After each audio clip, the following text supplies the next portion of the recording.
Hi there, I'm Ismail from Pearl Lemon, and today I am going to be showing you something interesting that I saw on Google Analytics, and it's right here. Can you see it?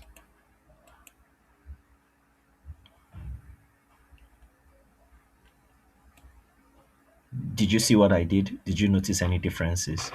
So now, the user acquisition tab of Google Analytics tells us the amount of users, that's the people that came on the site, the amount of people that came on the site via different um, sources and mediums.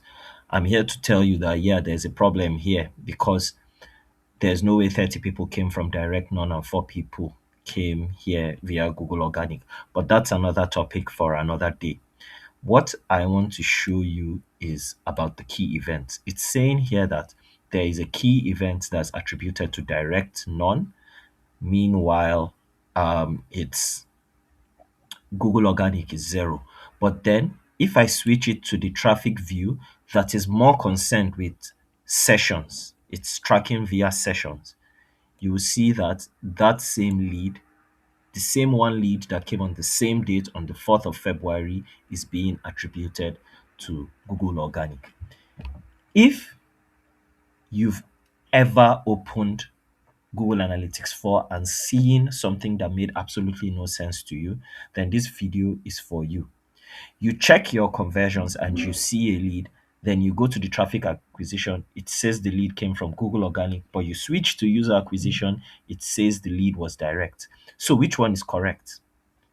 The answer is simple. Both are correct. Once you understand why Google Analytics attribution will finally make sense. Now, Google Analytics is not just tracking visits anymore. It's tracking two different things, users and sessions, like I showed you earlier. And each report answers completely different marketing questions.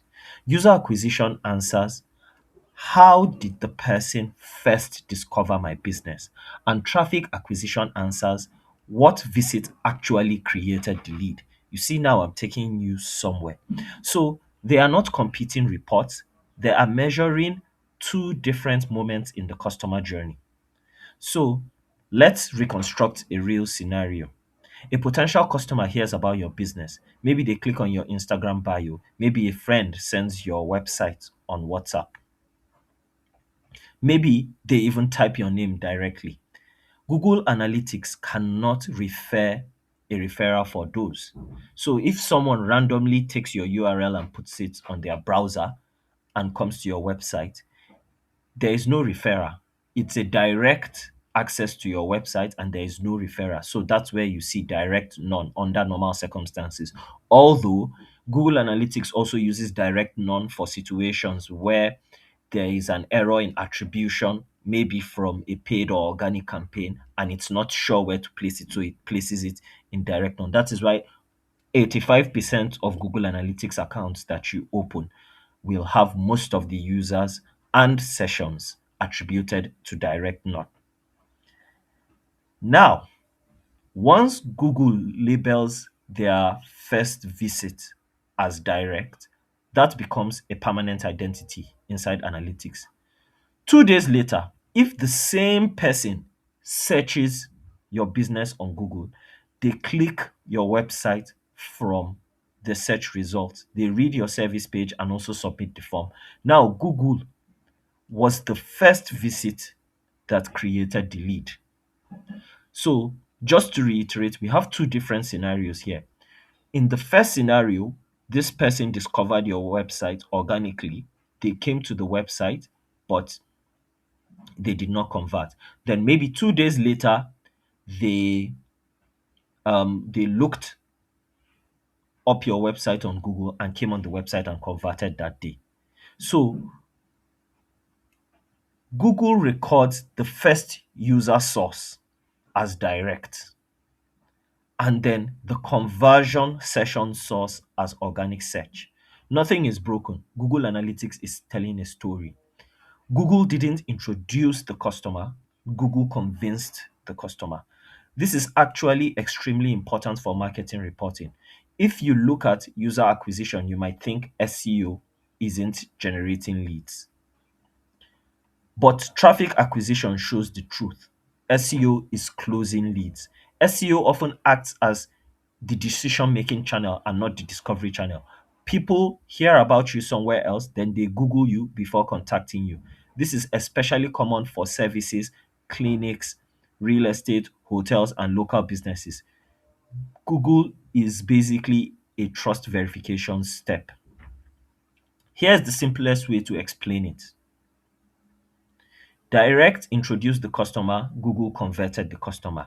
But it's also important to note that this same scenario that I named to you can happen the other way around. It's actually quite possible that someone can stumble upon your business from Google, then they have you in mind, but they don't convert because on the same day that they found your website via Google, but then they end up converting 2 days later after coming directly on your website. That also happens, and this is what is happening here. So now, in order for us to get to the bottom of this, let us see how what filters that we can add to it. So you come here, you click on this plus right here, and you say first,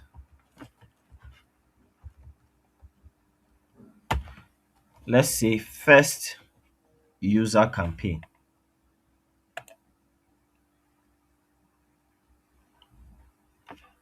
So right here, you see that this user came in first via direct, but then they later converted via organic.